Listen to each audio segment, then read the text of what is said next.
The housing market right now doesn't make sense.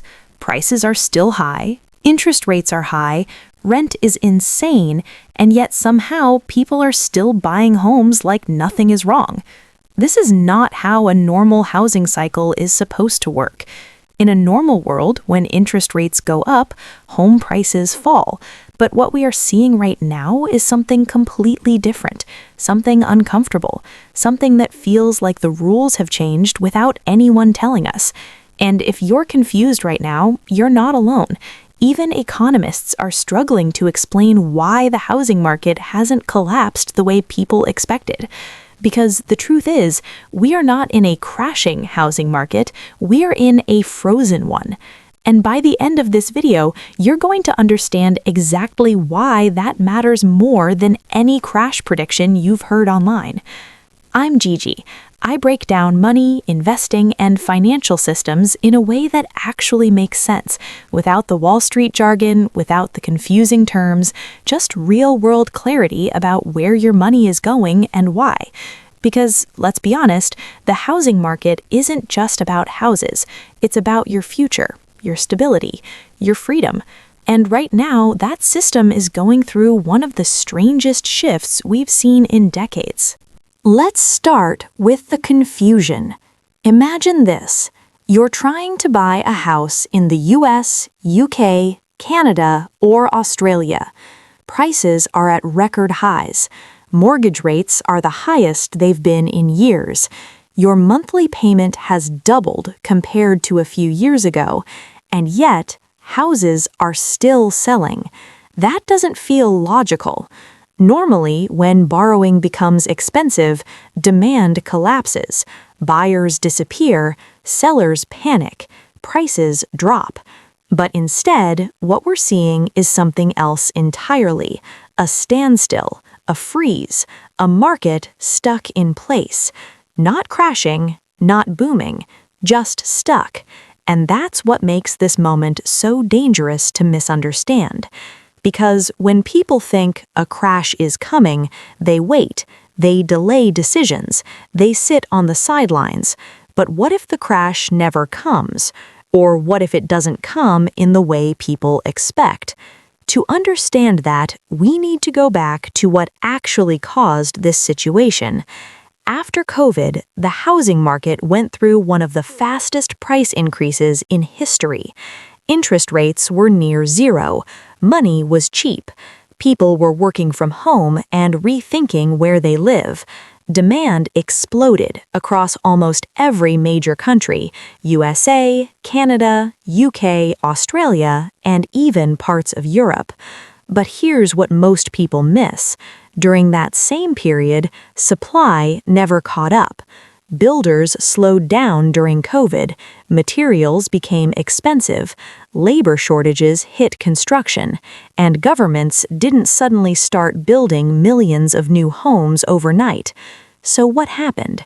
A massive demand shock hit a limited supply system, and prices shot up.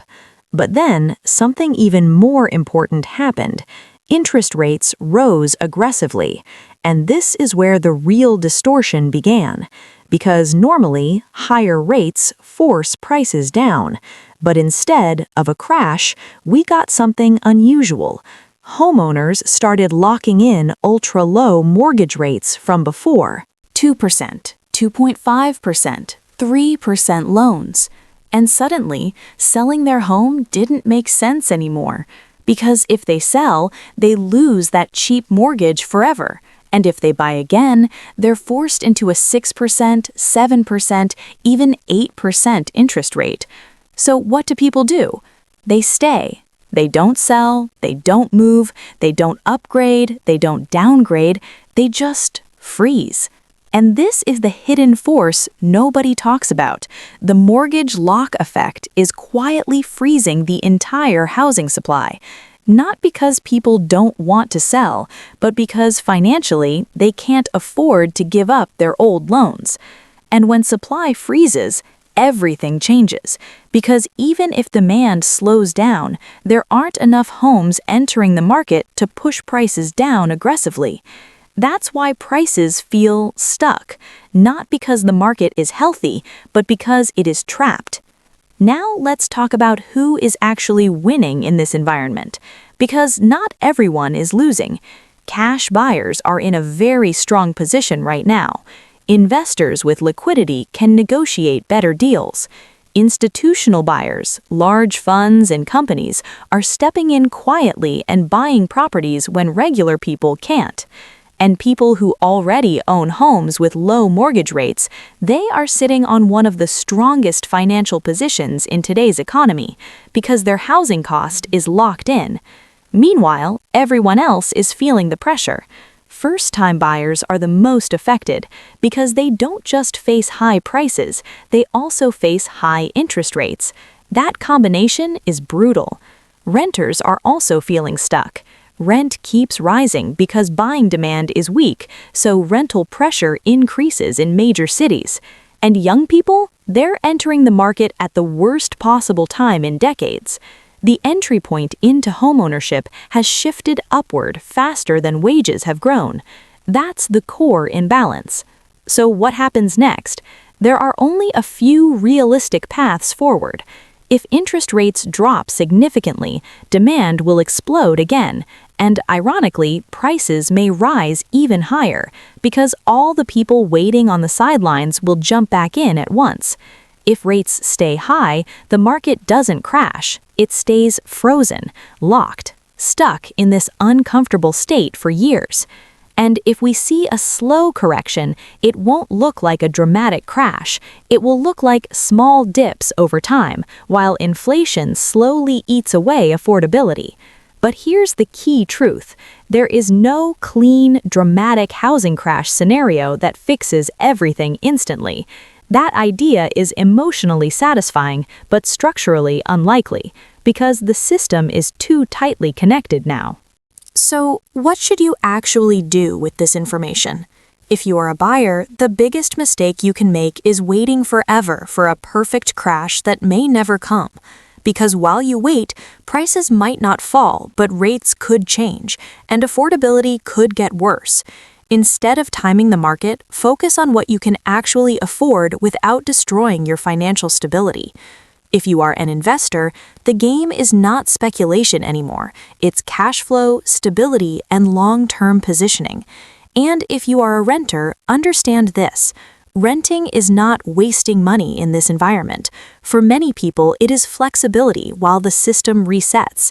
Because this is not a normal cycle, it's a transition phase. But the most important part of this entire situation is psychological, because right now, millions of people are stuck in the same mental loop. I should buy, but maybe prices will drop. I should wait, but maybe prices will go higher. I should act, but what if I'm wrong? And that fear creates paralysis. But here's the uncomfortable truth. The housing market does not reward perfect timing. It rewards preparation and positioning, not emotion, not prediction, preparation. So let me ask you something real. Are you waiting for a crash that may never come in the way you expect? Or are you starting to understand that the game has already changed? Let me know in the comments. I actually read them because I want to see how people are thinking about this in real time. And if you're interested in understanding money, investing, and the hidden systems behind things like this, make sure you subscribe because this is exactly what we break down here. To wrap this up, the housing market is not simply good or bad right now. It is distorted, frozen, held in place by forces most people don't see on the surface. Low mortgage lock-in rates, limited supply, high interest rates, and emotional uncertainty from buyers and sellers. And in moments like this, the biggest advantage doesn't go to the loudest voice online.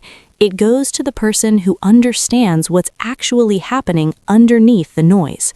Because once you see the system clearly, you stop reacting emotionally and start thinking strategically. And that changes everything.